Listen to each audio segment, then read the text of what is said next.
Olá, meu amigo, olá, minha amiga, sou o professor José Trindade e vamos aqui trabalhar questões de direito constitucional. Neste momento, questões sobre os direitos fundamentais, um tema que vem sendo cada vez mais recorrente em prova, na prova da primeira fase. Tá? Então vamos já de olho aqui na tela, começar com a nossa resolução de questões, tá? Sobre direitos fundamentais. Pegando uma já bem quente, bem recente, do 27º exame. Os produtores rurais do município X organizaram uma associação civil sem fins lucrativos. Olha, já sabe que está falando de direito de liberdade de associação. Para dinamizar a exploração da atividade econômica pelos associados, bem como para fins de representá-los nas demandas de caráter administrativo e judicial. Beleza, isso pode, isso está autorizado pela própria Constituição. Anderson, proprietário de uma fazenda na região, passa a receber mensalmente carnê contendo a cobrança de uma taxa associativa, embora nunca tivesse manifestado qualquer interesse em ingressar na referida entidade associativa. Em consultas junto a órgãos municipais, Anderson descobre que a Associação de Produtores Rurais, embora tenha sido criada na forma da lei, jamais obteve autorização estatal para funcionar. Diante disso, procura o escritório de advocacia especializado para pleitear juridicamente a interrupção da cobrança e a suspensão das atividades associativas. Vamos lá. Anderson nunca manifestou interesse de ingressar na associação, mas está recebendo carnê como se estivesse associado. Ou seja, estão obrigando Anderson a se associar.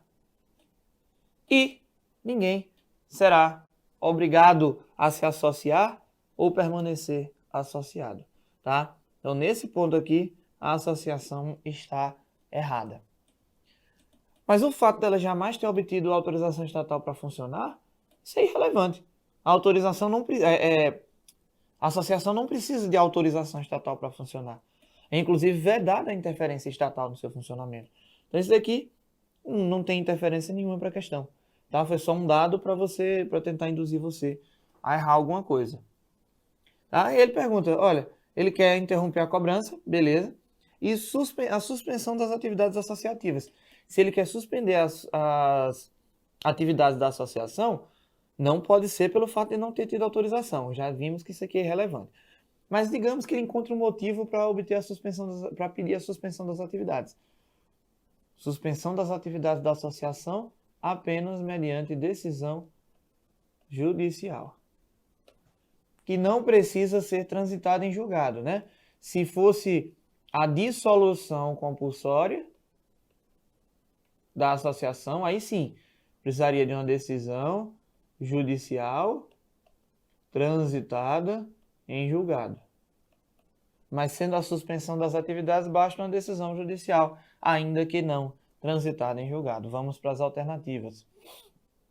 Letra A. Anderson pode pleitear judicialmente a interrupção da cobrança, a qual revela-se indevida. Beleza. Pois ninguém pode ser compelido a associar-se ou a permanecer associado. Beleza. Ressaltando-se que a falta de autorização estatal não configura motivo idôneo para a suspensão das atividades da associação. Certíssimo, porque a associação não depende de autorização. Beleza? Letra B diz que elas gozam de proteção absoluta, não é absoluta. E diz que, aí beleza, podem ser instituídas independentemente da autorização estatal, isso pode. E apenas terão suas atividades suspensas quando houver decisão judicial com trânsito em julgado. Não precisa de trânsito em julgado. Letra C. A Constituição de 88 assegura a plena liberdade de associação para fins lícitos, vedando apenas aquelas de caráter paramilitar, de modo que Anderson não pode insurgir-se contra a cobrança. Pode sim, porque ele não pode ser obrigado a se associar. Letra D. A liberdade associativa, tendo em vista sua natureza de direito fundamental, não pode ser objeto de qualquer intervenção do Poder Judiciário. Aí está errado, porque pode haver a suspensão das atividades por decisão judicial e a dissolução compulsória da associação por decisão judicial transitada em julgado. Resposta da questão 1, portanto, letra A. Eu fiz essa primeira questão de forma mais detalhada para dizer o seguinte, para dar uma dica aqui para vocês. você, quando estiver estudando para a primeira fase, é muito importante fazer exercícios, óbvio.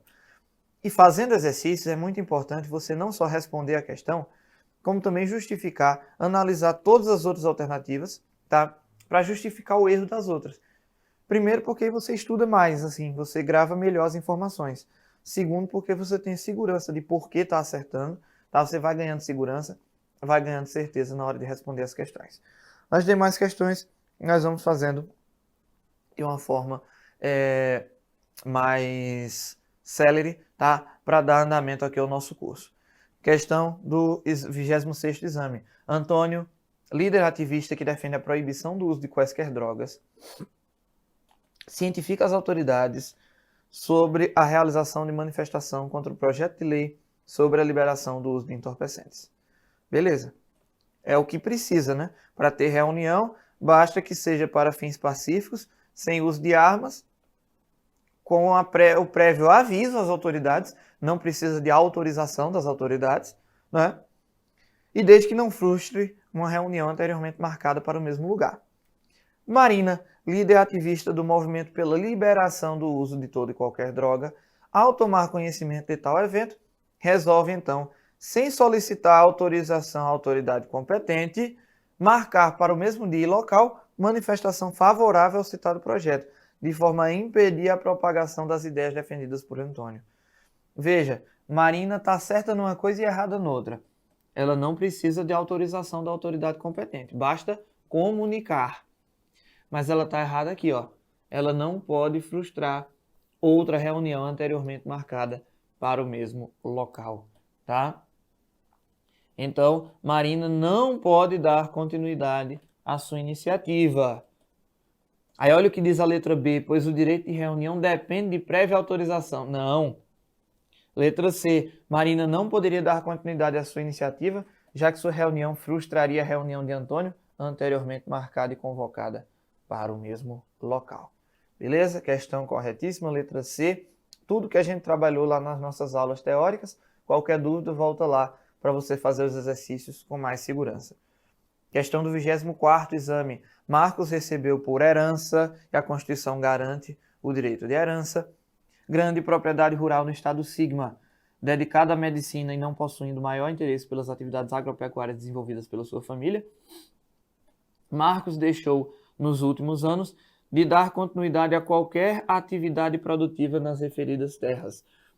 Terra improdutiva não está cumprindo a sua função social. Se não está cumprindo a sua função social, desapropriação por interesse social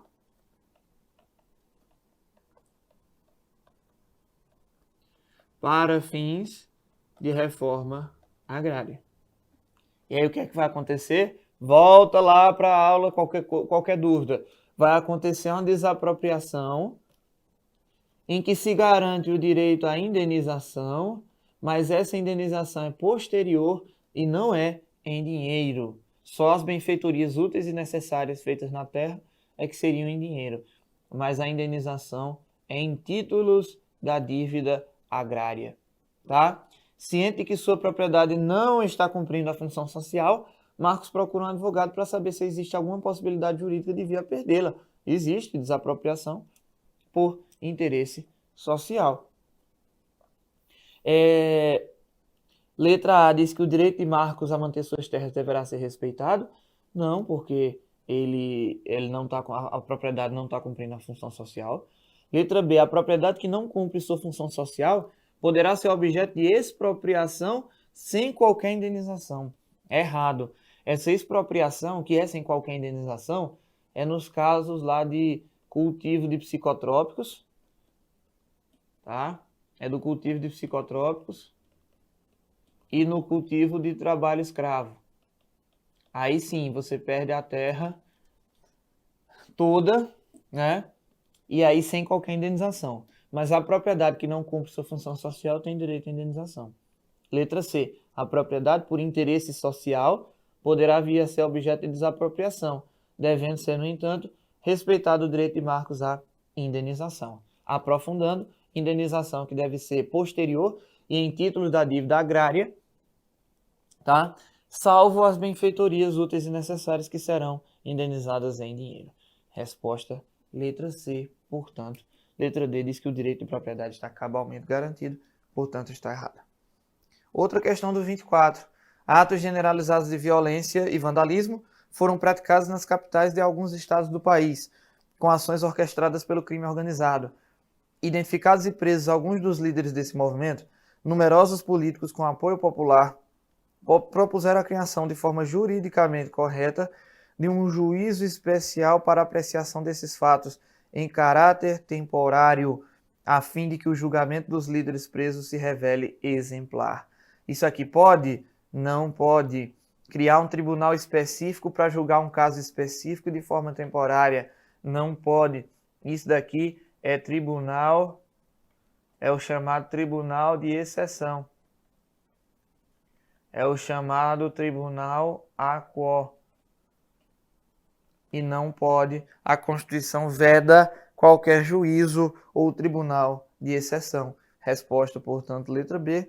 É inconstitucional essa iniciativa, porque a Constituição veda expressamente a criação de juízo ou tribunal de exceção, ou seja, um juízo específico para julgar um caso específico, constituído apenas para ele. Questão do 23º exame. Leonardo matriculou seus 2 filhos em uma escola pública municipal, mas foi surpreendido ao tomar conhecimento de que ambos estão tendo aulas regulares como disciplina obrigatória de uma específica religião de orientação cristã.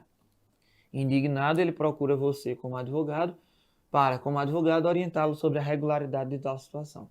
Veja, a Constituição garante a liberdade de crença e ela garante que o Estado brasileiro é laico.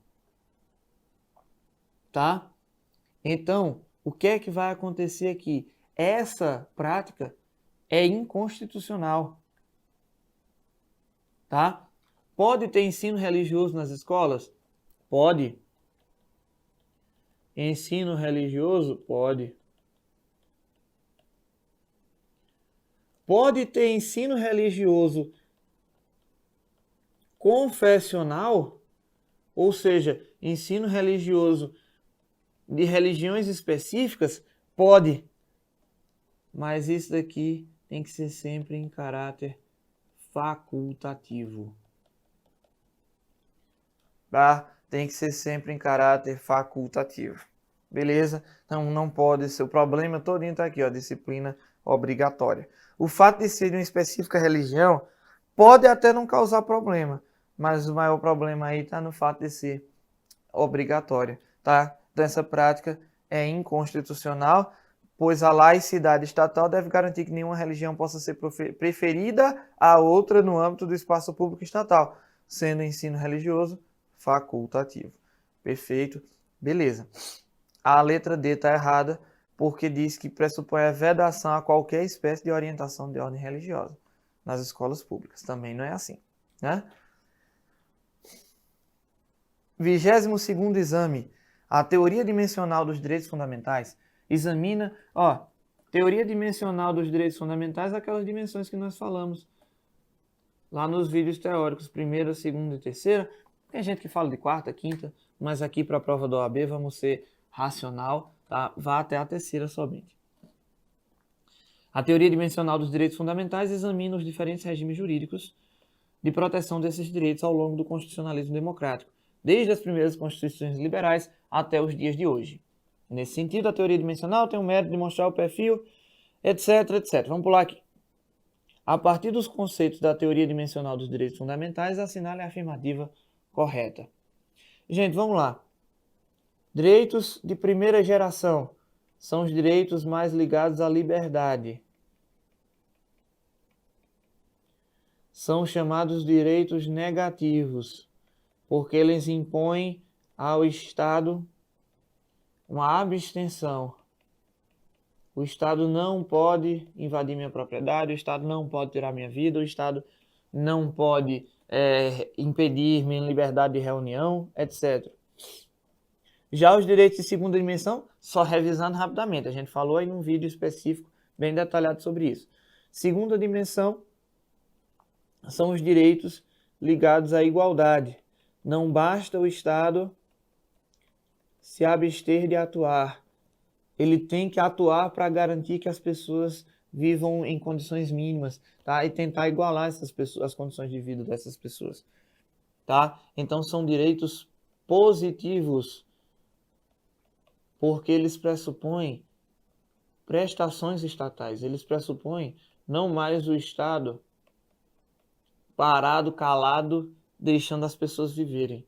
Ele pressupõe o Estado fazendo alguma coisa para garantir o mínimo de subsistência às pessoas. Tá? E o direito de terceira geração, ou dimensão, são os direitos de fraternidade. São os direitos que abrangem a solidariedade. São os direitos que abrangem solidariedade. São direitos que abrangem questões transindividuais, que vão além dos indivíduos, os interesses coletivos e difusos, tá? Principalmente os interesses difusos, tá?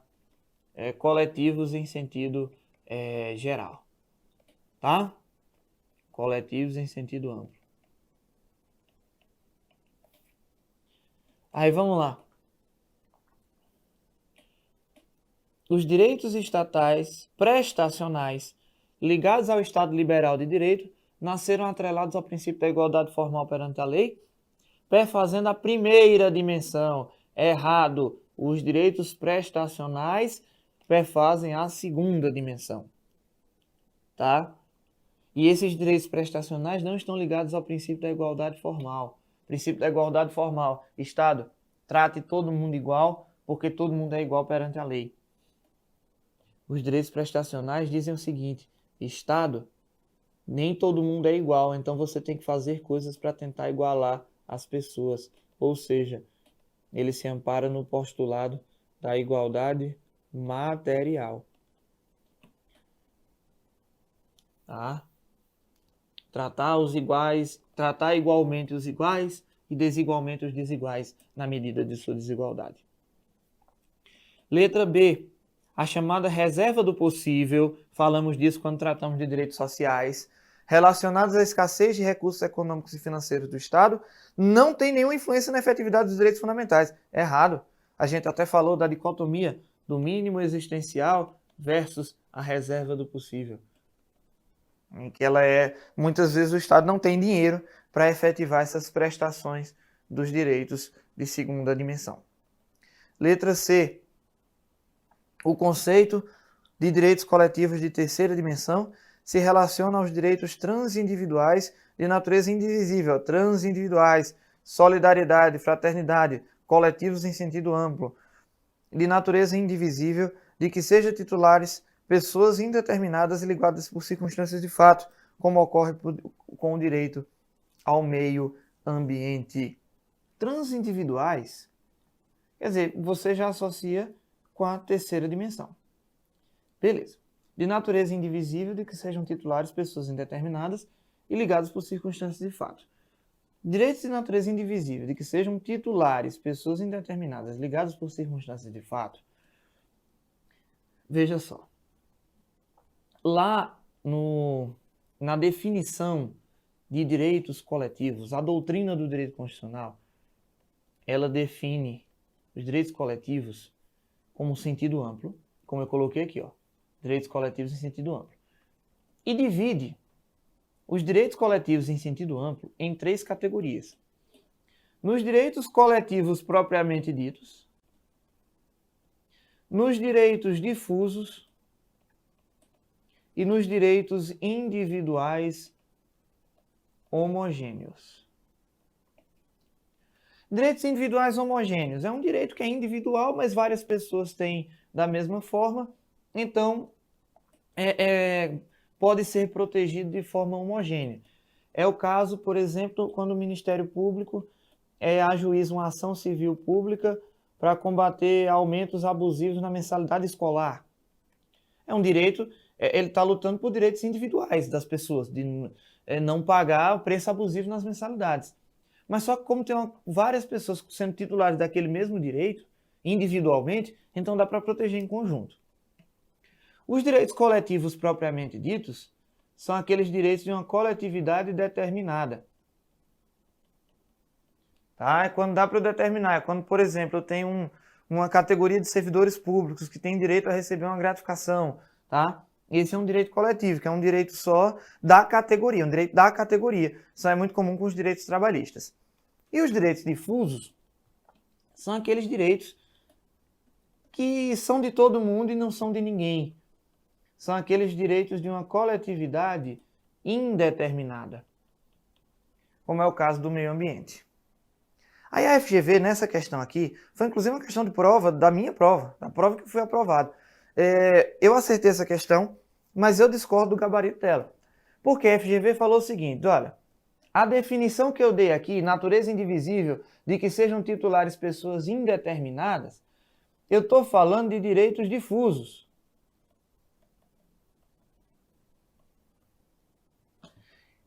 Mas quando eu defini aqui, eu falei em direitos coletivos. E os direitos coletivos não podem ser confundidos com direitos difusos. Portanto, essa questão está errada. Essa foi a justificativa oficial. Eu discordo porque o direito difuso, para a maioria da doutrina, não deixa de ser um direito coletivo também. Não deixa de ser espécie do gênero direito coletivo em sentido amplo. Tá? Mas então, veja, para a FGV, direito coletivo, assim, para a FGV não, é uma definição correta, beleza. Mas para a FGV você vai esquecer esses direitos coletivos em sentido amplo e vai pensar só nas três definições: coletivos, difusos e individuais homogêneos. Individuais homogêneos, direitos individuais, mas que tem várias pessoas, mas que várias pessoas são titulares.